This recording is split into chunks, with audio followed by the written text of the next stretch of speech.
Huli kamang pagsagasa ng isang closed van sa tatlong naglalakad sa kalsada sa Quezon City. Isa ang nasawi. May live report si James Agustin. James? Atom, isang patay habang dalawang isinugod sa ospital matapos silang mabangga ng closed van na nawalan umano ng preno.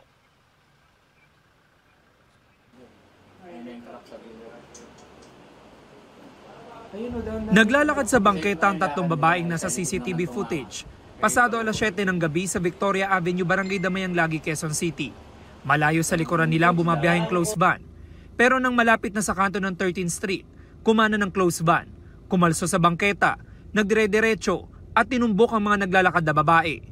Dahil pumailalim ang dalawa sa mga biktima, pinagtulungan ng mga otoridad na maalis sila sa pagkakaipit. Dead on the spot ang isang babaeng senior citizen. Gulat at nagluluksa ang kanyang mga kaanak. Ang pamangkin niya nakita parawang tiyahin bago ang disgrasya. Hindi ko alam na huli na rin yakap ko. Inoobserbahan sa ospital ang dalawang kasama niya. Itinurn over ng mga taga-barangay sa QCPD ang 43 taong gulang na driver ng closed van na tumanggi magbigay ng pahayag. Ayon naman sa pahinante at may-ari ng sasakyan, galing silang bayis at magde-deliver sa lugar ng mga aksidente. Sabi lang po sa akin, bigla, sabi ko, uy, wala tayong preno. Sabi ko, ano mo, high brake mo. Hindi, siguro na rin siya, lito na rin.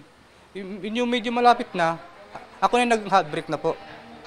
Kaso, ando na po siya. Siya na po kayo talagang disgrasya, hindi natin, kagustong po natin po yan.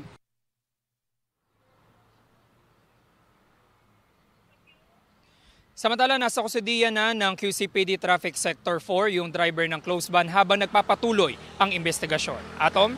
Maraming salamat, James Agustin. Huwag magpahuli sa mga balitang dapat niyong malaman. Mag-subscribe na sa GMA Integrated News sa YouTube.